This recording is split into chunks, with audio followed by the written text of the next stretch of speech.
I hope you're ready, because this is big. Starfield news. Let the flames be fanned. Starfield news has been ever so gradually beginning to ramp up over the past couple of days. Earlier today, Bethesda dropped a full Constellation timeline of events for Starfield. This laying out the most lore and backstory we have ever seen for this game thus far, and though that's a big part of this video, and it does explain a lot about what's going to be.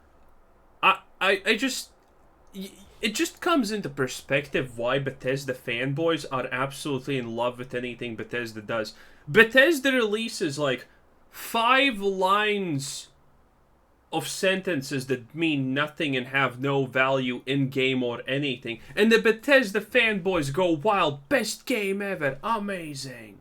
It is truly an experience to watch people talk about Starfield and how this is gonna be the best game in a literal millennia.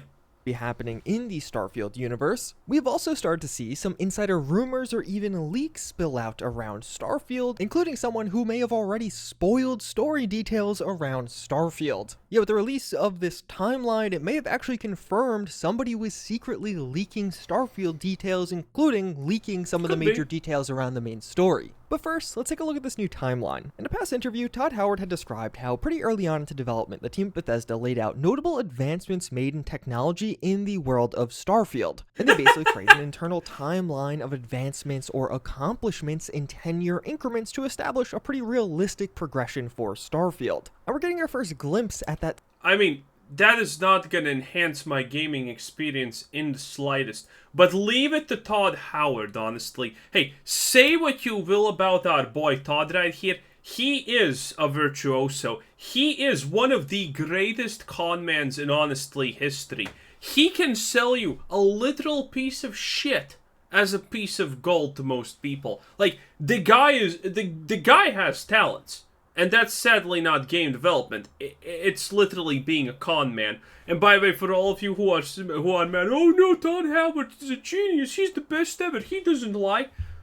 May I remind you that someone in the comment section actually reminded me of when Skyrim was about to come out, how Todd Howard was singing its praise of endless side quests, unique, diverse, interesting, not like the stock old garbage, but unique. Yeah, where are those unique side quests in Skyrim? Where are those endless side quests in Skyrim? Oh yeah, they don't exist, because Todd Howard is a literal born liar. It is what it is. In 10-year increments to establish. Don't get mad at me, get mad at God for making Todd Howard like he is. A pretty realistic progression for Starfield. And we're getting our first glimpse at that timeline here. This new timeline starts in the year 2050, with the first arrival of humans on Mars. And we even hear how by the year 2100, humans are living in space properly. And right off the bat, this timeline tells us something. Humans only arriving on Mars in 2050 would put it behind the real-world plans and targets by both NASA and SpaceX. So we get I don't care. This literally, again, how does this improve my gameplay? It doesn't. See right off the bat, Starfield's timeline is going to dissent from the real-life timeline, but of course we also have Cydonia. This major city on Mars is described as one of the first permanent space colonies ever established, so perhaps that is I just love the graphics so much of this AAA game. what humans are setting up here with their initial arrival on Mars. But that's really just the beginning of this timeline. It seems like that's when humans are really getting comfortable and going to space more properly, as we then transition to an over 100-year time jump to 2156, where humans arrive in Alpha Centauri. And just 3 years later, the United Colonies are established so that by 2160, New Atlantis can be founded and shortly thereafter become the United Colonies capital. An interesting note about this, while it does seem like the United Colonies are literally a bunch of smaller groups organizing as one, hence the name, United Colonies, and you can even see all of these flags in New Atlantis, we don't actually know much about these smaller individual colonies or even how many of them there are. Alpha Centauri That's probably because there's no backstory to the game. or lore. It's going to be the home to planet Jemison. This is where New Atlantis is founded, and overall, going to Alpha Centauri so early on actually makes a lot of sense. Alpha Centauri is the closest star system to Earth, so we can see the gradual progression here. We first have humans going to Mars in 2050, but then 100 years later actually achieving going to other star systems. And this timeline for United Colonies is pretty interesting to me. Founding their capital city just 1 year after being established, and just a couple of years before humans even arrive in that star system is pretty wild. Seems like things moved very quickly for United Colonies once they got started. And shortly thereafter, we get our other two major cities. Which makes zero sense in turn that it suddenly stops, you know? If they accomplished that much in such a short time, what's the excuse of not colonizing pretty much the, galaxy in like 10 years at this point? Because it seems like it's geometrical progression. Good backstory, Bethesda. Very real. Cities. Cheyenne is settled by Solomon Coe with Aquila City in 2167, this being just 7 years after New Atlantis was settled. And in 2189, the Freestar Collective is established as Vol 2 accepts Solomon Coe's invitation to become an ally. Technically, they became allies in 2188, but the Freestar Collective was formally established 1 year later in 2189. And for context, at this point, we are now 140 years before the events of Starfield. So even in the Starfield universe, a lot of what's happening here is still very old. But we're also seeing a lot of nuance in some of these dates. It really seems like Bethesda thought this through. Instead of just having the Freestar Collective be established immediately, it seems like there was a delay. They had an alliance first, and then it slowly formed. Wow. Yeah, I'm sure that's going to impact my gaming experience so much. Wow. Man. If people praised me a genius for scribbling 3 sentences on a notepad that don't make any sense, but people would just, fill in the blanks because I'm a genius, man, life would be so easy.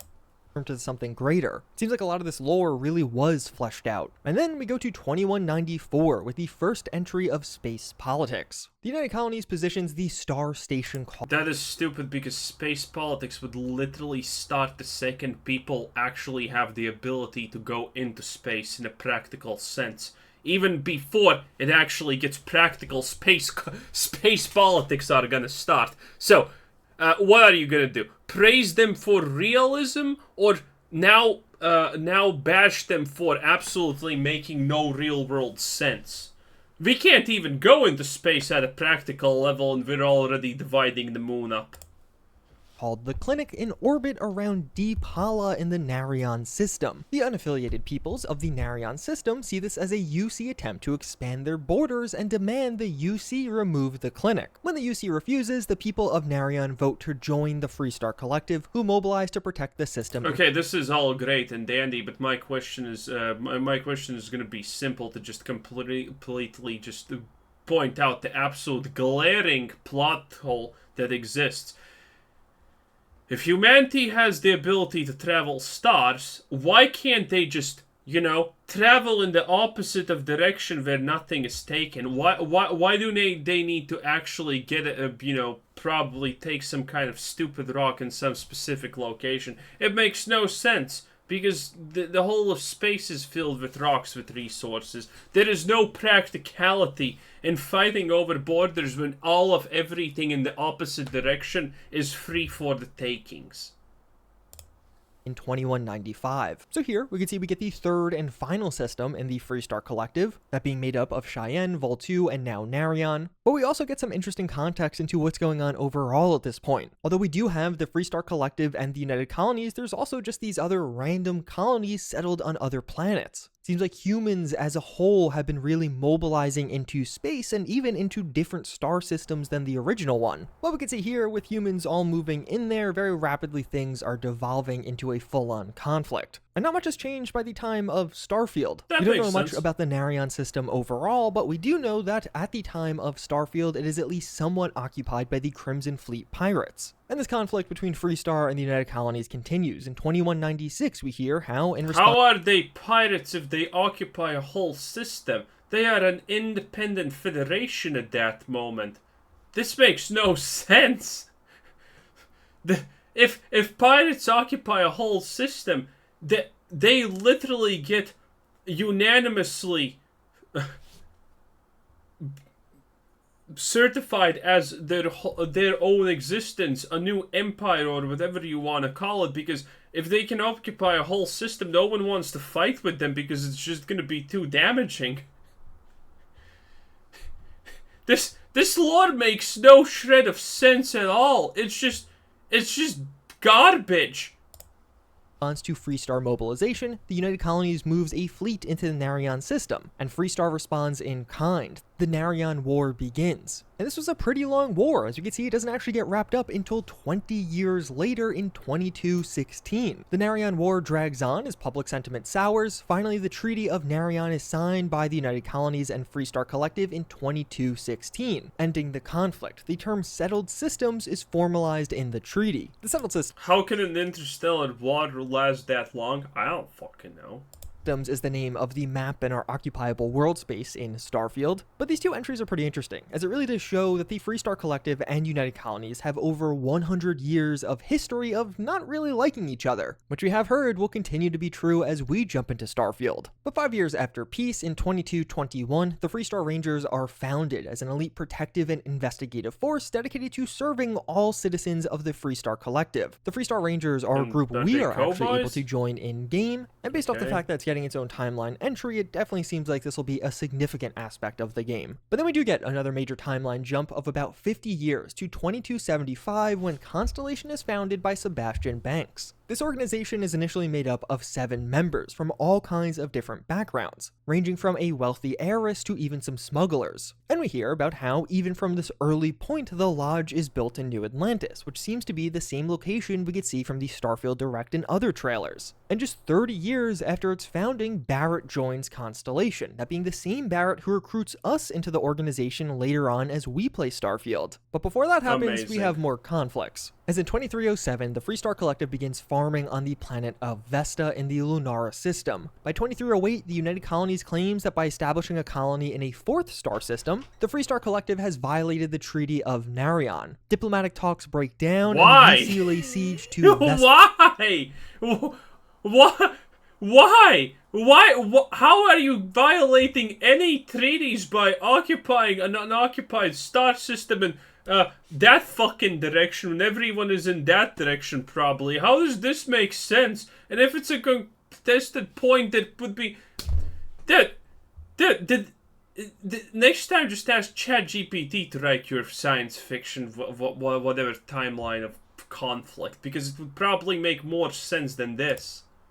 Killing anyone who stayed behind or was brought in to defend it. The colony war officially begins. But this was a relatively short one, as just 4 years later in 2311, we hear how, after several years of conflict, the colony war effectively comes to an end with the Battle of Cheyenne, as a flotilla of civilian and military Freestar Collective ships takes down the major ships of the UC Navy using hit-and-run tactics. So how does that make sense?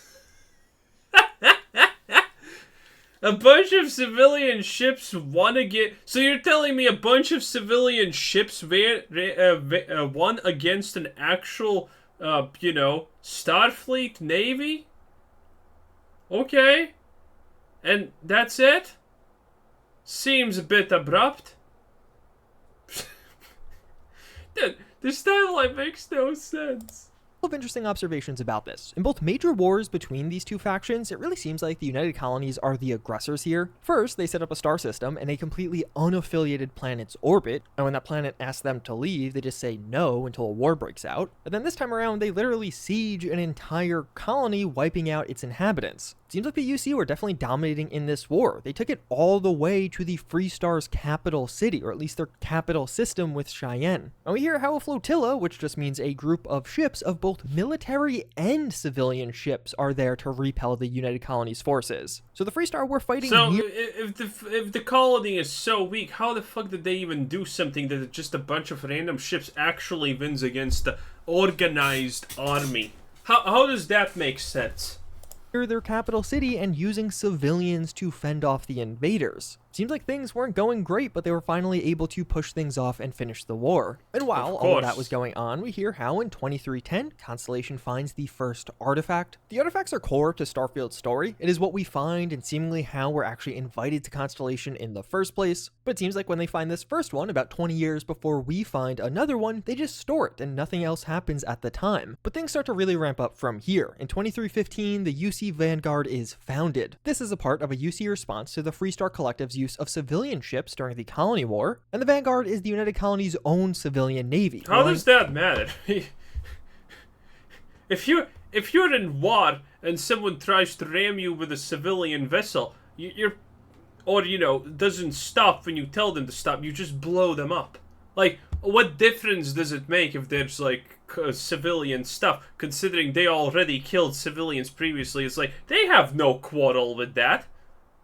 This story is so bad. On civilians using their own ships who pledge to protect the United Colonies and its interests. The ultimate reward for this service, citizenship in the United Colonies. We have also heard how we're going to be able to join the United Colonies Vanguard in-game, but honestly, as a whole, this seems super interesting to me. It almost feels like they're hiring mercenaries with the ultimate payment just being citizenship? Is UC citizenship really that valuable that people are willing to go to battle just to get it? Thankfully, no, that doesn't make sense. If that was true, then they would absolutely just dominate literally anyone, because that means that they're, in a time of space battle, you're not exactly going to put all of your resources in the luxurious life of your citizens. So becoming a citizen would probably not be that great unless their power was so overwhelming that, that made sense. So none of this makes sense. We won't, because we've seen it's actually going to be one of the traits available to us when we're making our character in Starfield. But from there, we really start to see things with Constellation start to ramp up, the main faction we'll be dealing with in Starfield. In 2319, Sarah Morgan becomes the youngest head of the United Colonies Navigator Corps, though it's a short-lived position as the division is shut down in 2320. Cast adrift but still eager to put her training to good use, Morgan joins Constellation. And 2 years later, Walter Shroud joins as the rich funder of Constellation missions. In 2322, a former Crimson Fleet pirate known as Vladimir Saul joins. We haven't actually seen this character before, but I suspect this is going to be the Russian who was aboard the station we saw briefly in one trailer. And in the ensuing years, many of the other members featured in the Starfield Direct joined Constellation, the one notable outlier being in 2328 with Andreja. As far as I can tell, this is not a known character. It seems like it'll be this person, this being the one member of Constellation that was shown in the Direct that we don't actually have a name for, but she was one of the last people to join and we never got a full bio on her, so that's interesting. I really wonder why. But here's where things start to get pretty wild, as the identity of Andreja may have already leaked in the past and we didn't even realize it. A couple of months ago, somebody made this post on Reddit asking who this person was, the only person at the Constellation table that we never got a proper breakdown of. And one random Reddit user confirms her name is Andreja, she's a member of Constellation, and then they get into some spoiler talk that I don't want to share yet. I'm going to dive a bit more deeply into this at the end of the video because there are some major spoilers tied to this user and their account, but this is interesting. It definitely seems, at least to me, this person may have been leaking Starfield details, and at the very least, it definitely seems like they got this person's identity right, and I have no idea how. It was never shared publicly before today. But then we see how Sarah Morgan is going to be leading. Wait, I haven't seen. Wait. Man. Boys. Next generation graphics, am I right? Whoa!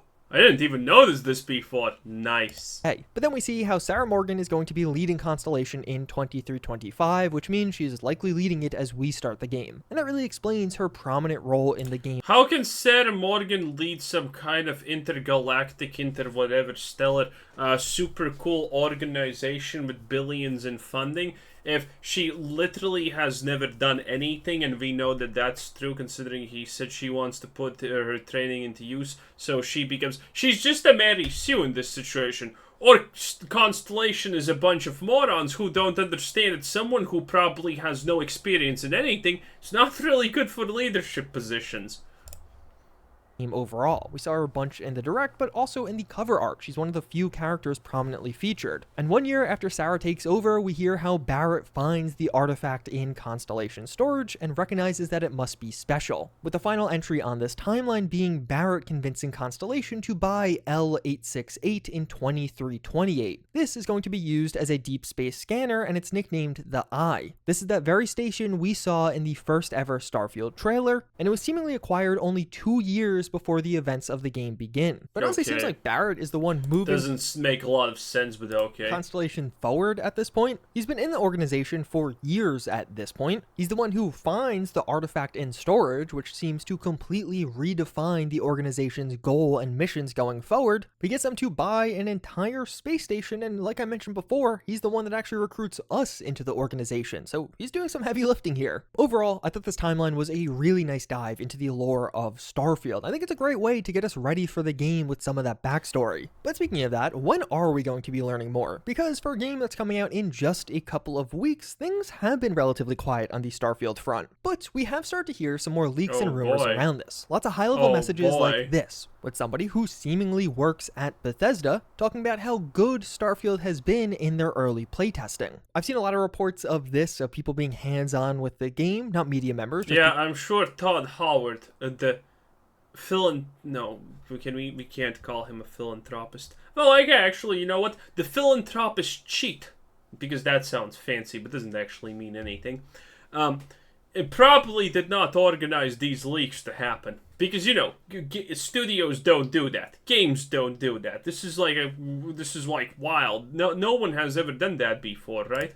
People playtesting the game and some of their reactions being overwhelmingly positive. This, of course, all being high level, and a lot of these being Xbox or Bethesda employees, so obviously biased. But even still, the news on this front has been overwhelmingly positive. Although, on the front of anyone outside of Bethesda playing the game before release, we don't honestly know a ton right now. We get this tweet from one supposed insider saying that a confidential source said Microsoft will be holding an interactive launch event for Starfield, and it seems like that source was quite excited when talking about this event. I'm not entirely sure what this would entail. Perhaps some fun activities and details being dropped over a several day long digital event where you could participate, or maybe even just do things like create your character or find the faction you'll be perfect for. It doesn't really sound like it'll be a media hands-on, but more of just a community-oriented thing where you could do Starfield-related things in the lead up to the early access release. And then we have Gamescom. We have heard how Starfield's not going to be playable at Gamescom, although IGN has made it clear that they heard it wasn't going to be playable for the public. Gamescom does have a media component, so perhaps media members will be able to get a hands-on there. Although as of right now, it's really just speculation. We have no idea, but what we do know is going to be there is some kind of Starfield showcase in a big theater. Xbox has described how they built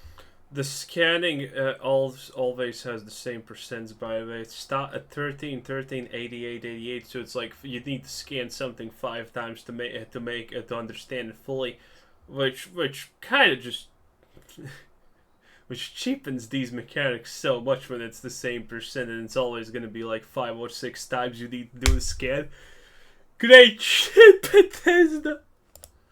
Built a 300-person theater and will be showing something around Starfield. I wouldn't be shocked if there's going to be some live gameplay being played in front of press, similar to what they've done in past years. But if you're starving for more Starfield details and news, the wait won't be that much longer. As Bethesda Game Studios has confirmed, I want Starfield to come out so badly. It's gonna be trash, but someone's gonna probably mod it 2 years later, so it actually is playable. Because that's the thing with Bethesda games, they're always moddable because they know that they can't release anything without full mod support. Otherwise, they're gonna just get wrecked.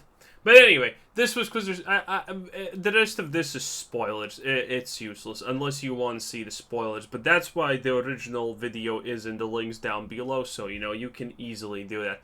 Anyway, this was Quizzer said, thanks for watching, subscribe if you haven't already. Have a nice day. Bye bye.